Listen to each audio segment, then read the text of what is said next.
The night my daughter was born, my father sent a text. Not a phone call, not even a voice note. A text at 11:47 p.m. that said, "How did it go?" How did it go? As if I'd been to the dentist. My husband Joel was the one who read it to me while I was still in the recovery room, still shaking from the epidural wearing off. Our daughter asleep on my chest for the very first time.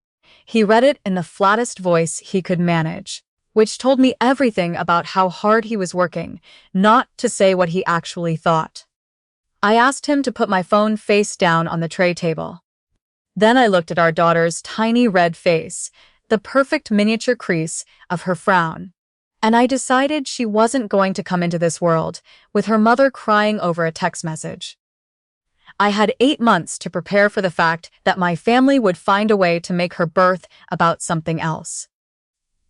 I just didn't expect them to make it about a restaurant opening. My brother has always been the sun our family orbits. I say this without exaggeration, and with very little bitterness left in me, which took years of therapy and one particular Tuesday afternoon with a probate lawyer to finally achieve. He is 4 years older than me, and from the time I was old enough to notice, the household ran according to his schedule, his moods, his ambitions. When he played rep hockey in high school, my parents drove 4 hours each weekend to watch his games. The one time I asked my mother to come to my school's production of Into the Woods, I had the lead, which I will mention exactly once. She said the drive was just too far. He lived 20 minutes away. I lived in the same house. That is the kind of story you end up telling a therapist when you are 31, and finally realizing why you have spent your whole adult life prefacing your needs with apologies. I did not expect my wedding to be any different. When Joel and I got married 18 months before our daughter was born, we kept it small, 40 people, a reception at a vineyard in the Okanagan, exactly what we wanted. My parents came. My brother came with his girlfriend. What I did not know, until I saw the ceremony photos, months later, was that my brother had texted my father partway through the vows to report a problem at his restaurant. My father spent the cocktail hour on the phone outside, pacing the gravel path beside the rose garden. I found out 6 months later when my mother let it slip during an argument about something completely unrelated. She mentioned it the way you mention a weather delay. An inconvenience, not a betrayal. Like, of course my father had taken that call. Like I should have expected it. My brother's restaurant was a farm-to-table place in Gastown. Exposed brick, a menu that changed every 3 weeks. A wine list that took itself very seriously. He opened it 4 years ago with what he described to anyone who asked as investor funding. I never pressed for details because I was busy with my own life. My job as a hospital pharmacist in North Vancouver, my marriage, and eventually the pregnancy that changed everything. My parents talked about his restaurant the way other parents talk about their children's medical degrees. They flew out from Calgary twice a year, specifically to eat there. They called it his dream, and they said it with the reverence people usually reserve for something sacred. I thought the investor funding was real. That was my mistake. When I was 33 weeks along, my parents flew out to stay with us. Their plan, described across a dozen phone calls over the preceding months, was that they would be there for the final stretch, help set up the nursery, be close when labor started. I had rearranged our guest room, stocked the fridge with my father's orange juice, bought an air mattress in case they wanted to stay longer than expected. They were with us for 11 days when my brother called. I was in the kitchen when I heard my mother's voice shift in the living room. That particular drop in register, that meant something was being managed, smoothed over, arranged. My father came to find me 20 minutes later. He leaned against the counter and explained, in the measured tone of someone delivering a verdict they have already made, that my brother needed them in Calgary for his restaurant's grand opening. His original business partner had pulled out. Family needed to rally. The event was in 4 days.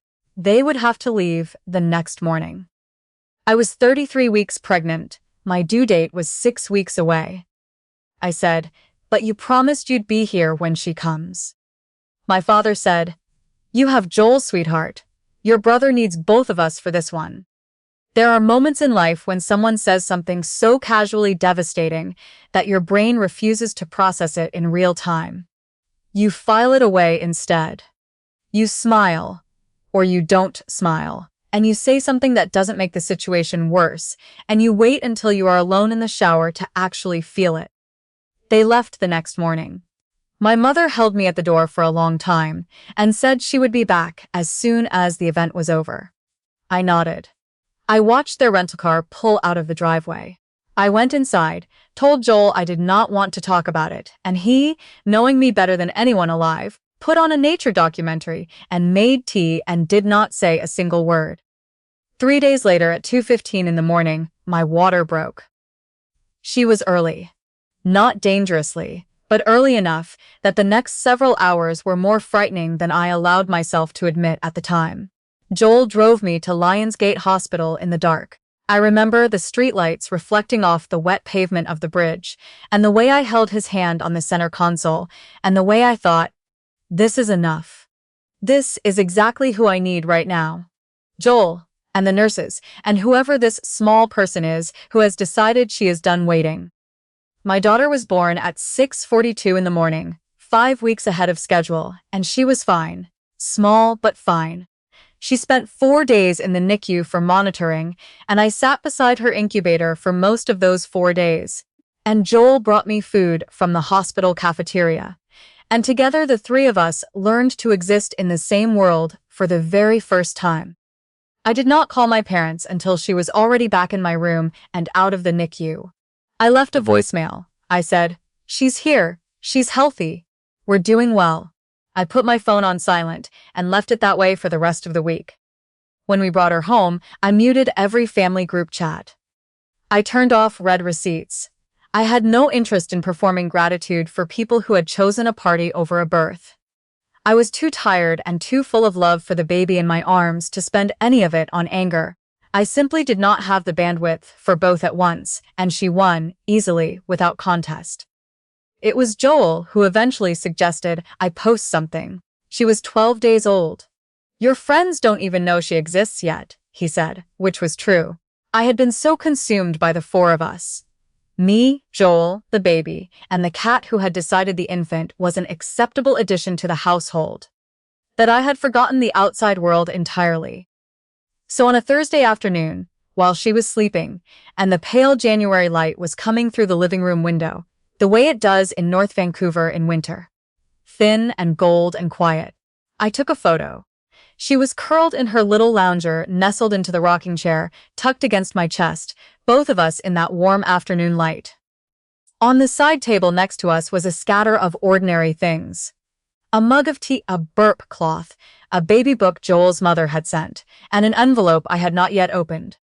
The envelope had arrived 2 days earlier, addressed to me, from a law firm in Victoria. The name on the return address was Mackenzie and Colquhoun Estate Law. I had seen that name exactly once before, on a business card my grandmother had pressed into my hand years ago when she said, in her quiet and particular way, that she had made arrangements. I had not thought about that card in years. I had been meaning to open the envelope. I simply had not gotten to it yet. I posted the photo with the caption, "Finding our rhythm at home." I tagged our neighborhood in North Van. I set my phone down on the couch and went to make dinner. By the time the pasta water was boiling, my phone was ringing. By the time I had strained it, it had rung 11 more times. Every single call was from my father. I let them go. Joel and I ate dinner while my phone continued to light up silently on the counter. My mother began texting in the fragmented, urgent way she texts when she is frightened. Short bursts, no punctuation, sent 3 seconds apart. "Call us, Darcy, please. It's about Gran. Please call us now." I looked at Joel. "Something about my grandmother," I said. He looked at the phone and then at me. "You haven't opened that envelope yet." "I know." After dinner, I called my father back. He picked up on the first ring, which he never does. His voice, when he spoke, had the quality of a man who has been rehearsing a conversation for 2 hours and still has not found the right opening. "Darcy," he said, "the photo you posted, there was an envelope in it." "Yes." "From a law firm in Victoria." "Yes." "Have you opened it yet? Have you called them?" I said, "Dad, you haven't asked me how the baby is." A pause. Then, "Of course, how is she? How are you?" Not a question. A checkpoint to clear so he could get to what he actually wanted to know. I had spent 34 years inside the rhythms of this family. I knew the difference. "We're both well," I said. "She's perfect. She came early, which you know because I left you a voicemail. I'll open the envelope tomorrow and call the lawyer when I'm ready. Good night." I hung up before he could respond. I opened the envelope that night, after the baby went down for her first long sleep. Joel sat beside me at the kitchen table while I read it. The letter was from a senior partner at Mackenzie & Colquhoun, and it said, in the precise and careful language of estate law, that the firm had been notified of the birth of my first child, which triggered a provision in a trust established in my name by my late grandmother in 1998. They congratulated me, noted the NICU period, with a consideration that told me they had done their research, and asked me to contact the office at my convenience to complete the transfer of trust administration into my name. The trust, established in 1998, had been seeded with proceeds from the sale of my grandmother's property on Vancouver Island. The initial principal, with projected growth, had been valued at approximately $290,000 at the time of her death. My grandmother had died 8 years ago. Since her passing, my parents had served as co-trustees. I read the letter twice. I looked at Joel. He was very still. "She never told me," I said. "I know." "She said she had made arrangements." I thought she meant her jewelry, her books. "Do you want to call the lawyer tonight?" It was past midnight. "Tomorrow," I said. "Tonight I want to go check on the baby." I called Mackenzie & Colquhoun the next morning. The senior partner had been my grandmother's solicitor for 30 years, and his voice carried the warmth of someone who has been waiting for a phone call for a long time. He confirmed everything in the letter. He also told me something the letter had not said.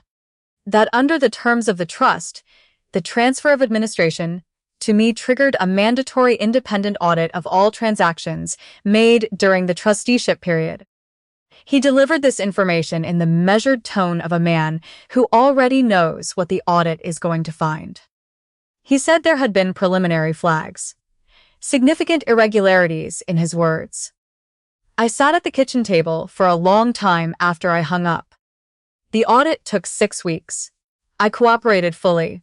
My parents' solicitor retained within 48 hours of my Instagram post, which told me the panic had been immediate, attempted twice to request a delay, which my lawyer declined.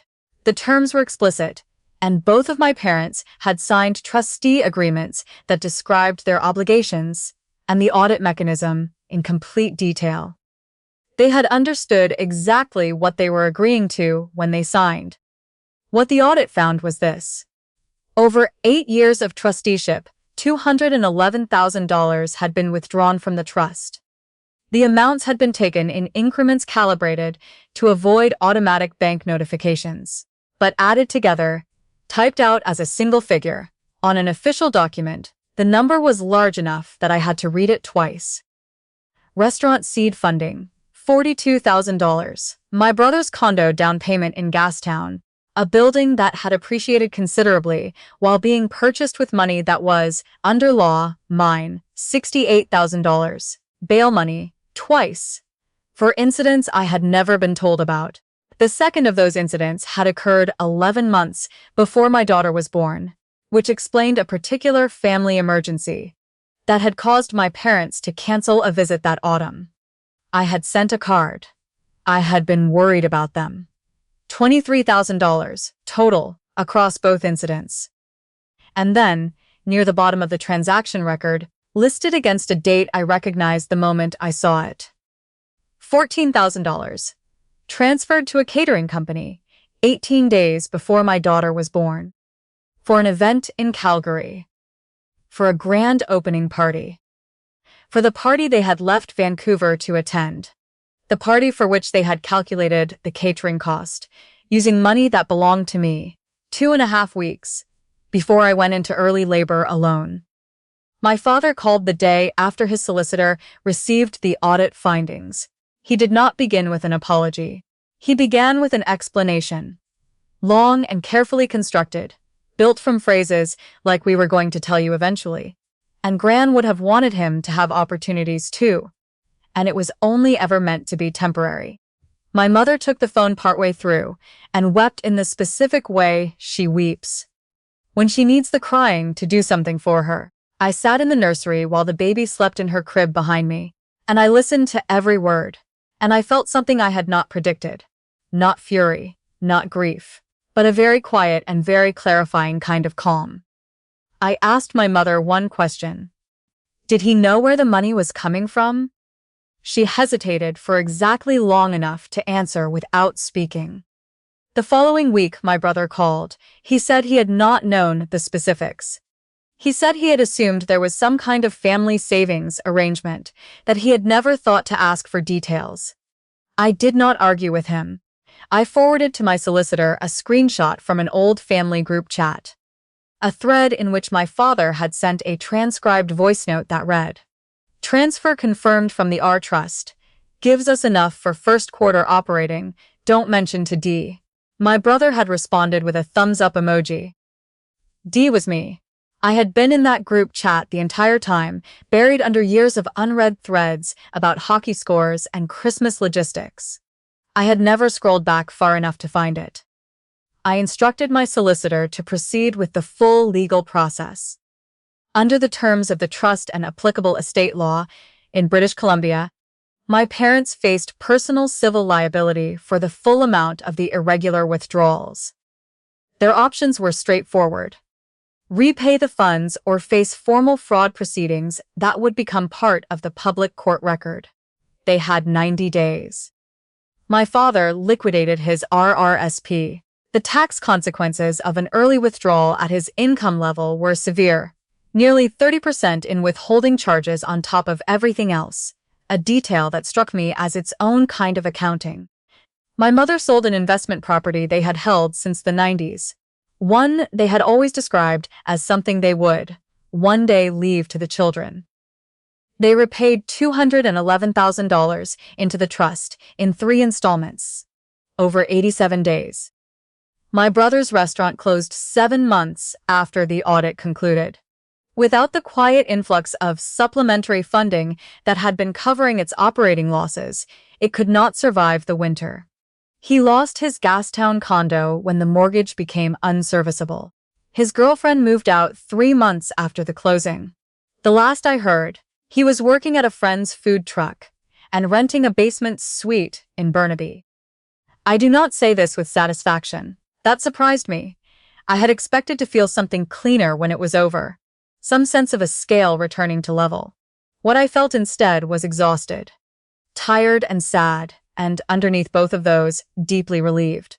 Relieved that the truth was no longer somewhere behind a wall I hadn't known existed. Relieved that my daughter would grow up in a home where nothing was built on a secret, where no one would one day look at her life and realize it had been funded by something taken from someone else without their knowledge.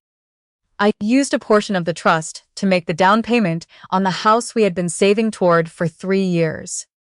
It is in Lynn Valley, in North Vancouver, with a small yard and a Japanese maple in the back corner that turns completely red in October. My daughter does not know it yet, but she was part of how we could have it. Not because of the money itself, but because her birth set something in motion that could not be stopped. A mechanism my grandmother had designed 36 years earlier with the quiet precision of someone who understood exactly how certain families work. The rest of the trust I placed into an respite for her. Every remaining dollar. The same kind of account that was meant to have been established for my own future years ago. The future my grandmother had intended. Finally arriving where it was always supposed to go. Just 1 generation later. My parents sent a card when she turned 1, a bear on the front, a check for $50 inside, which I thought was its own particular kind of poetry. I put the check in a drawer. I am still not sure what to do with it. Some decisions do not need to be made right away. My grandmother, I think, would have had something to say about all of it. She was a woman who believed in being precise about what she meant and patient about when she said it. She did not tell me about the trust while she was alive because she did not want it to become the shape of how I thought about my own life. She wanted me to build something first and then have this arrive as a foundation beneath it, not a substitute for the building. The fact that it arrived the way it did, triggered by the birth of her first great-grandchild, is something she would have found both deeply unfortunate and entirely predictable. I think she knew exactly what my parents were capable of, and she built a door that could only be opened when I was finally ready to walk through it myself. Joel puts our daughter to bed most evenings now while I make tea. It has become the rhythm of the house. He reads to her. I make the tea. We sit together in the living room afterward and talk about ordinary things. The maple in the backyard is starting to turn this week. She is old enough now to point at the red leaves falling from the window, to watch them with the complete and focused attention of someone who has just discovered that the world does surprising things on its own. I never gave my family the second chance they asked for. Not because I am unforgiving by nature, but because what they were asking me to forgive was not a mistake. It was a decision, made deliberately, repeatedly, over 8 years, managed carefully, with full knowledge of what was being done, and whose future was being borrowed against without permission. I want to know what you would have done. Would you have let the audit run its full course and let the law handle what followed? Or would you have found a way to settle it quietly, out of the courts, out of the family record? Tell me what city you are watching from, and tell me what you would have chosen.